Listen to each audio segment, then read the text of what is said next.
जागो हिंदुओं, इससे पहले कि बहुत देर हो जाए, क्योंकि कांग्रेस का एजेंडा बिल्कुल साफ है। अपनी तुष्टीकरण की राजनीति को बढ़ावा देने के तुम्हारे अधिकार और संसाधन छीन लेना। कर्नाटक में सरकारी ठेकों में मुसलमानों को 4% आरक्षण का सवाल संसद तक पहुंच गया है। कर्नाटक के deputy CM DK Shivakumar के बयानों को लेकर भी तनातनी हुई। एक बातचीत में डीके शिव कुमार ने संविधान में बदलाव कर कुछ ऐसा कहा कि बीजेपी आक्रामक हो गई। राज्यसभा में बीजेपी ने आरोप लगाया कि कांग्रेस की मंशा संविधान बदलने की है। पहले सदन के नेता जेपी नड्डा को सुनिए।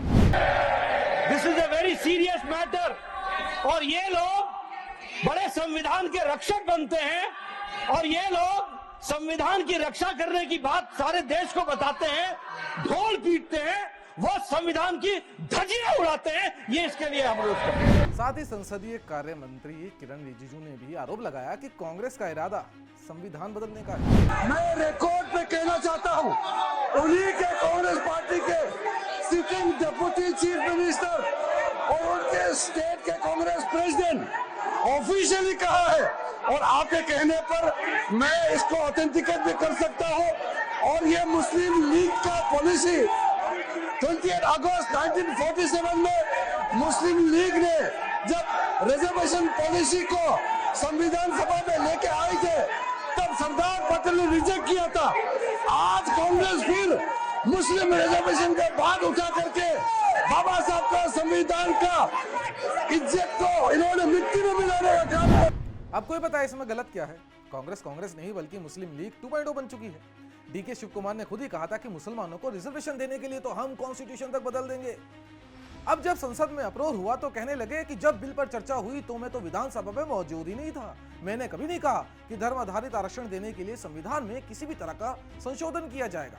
चलो आप सच्चे सही, लेकिन भाई साहब मुसलमानों को 4% रिजर्वेशन देने का बिल तो आप ही लोग लाए ना। मुझे बस कोई ये बता दे कि मुसलमानों के लिए 4% आरक्षण क्यों? टेंडर सबसे कम बोली लगाने वाले को ही मिलना चाहिए ना, जैसे पहले से मिलता था और मिलता आ रहा है। अब आप पूछेंगे कि फिर SC ST OBC का क्या होगा? अरे भाई आप लोग वोट बैंक थोड़ी हो।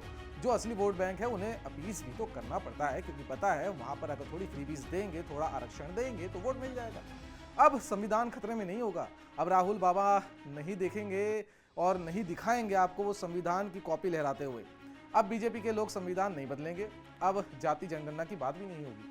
और क्या आप कहते हो कि कॉन्ट्रैक्ट में 4% रिजर्वेशन की बात हो रही है बार बार कि भाई मुस्लिम को दिया जा रहा है। कर्नाटक सरकार तो 50,000 मुस्लिम मैरिजेस के लिए देगी, 150 करोड़ रुपए वक्फ बोर्ड को देगी और उनके जो कब्रिस्तान है उनको देगी, 1000 करोड़ रुपए माइनॉरिटी अपीसमेंट के लिए देगी, 50 लाख मुस्लिम कल्चरल प्रोग्राम्स के लिए देगी, नए ITI मुस्लिम डोमिनेटेड एरियाज के अंदर खोले जाएंगे, 50% की जो फ़ी कंसेशन है वो सिर्फ मुस्लिम स्टूडेंट्स को दी जाएगी, रेजिडेंशियल PU कॉलेज जो है मुस्लिम छात्राओं के लिए उलाल में बनाए जाएंगे और फॉरेन नेशनल स्कॉलरशिप जो है वो मुस्लिमों के लिए इंक्रीज कर दी जाएगी।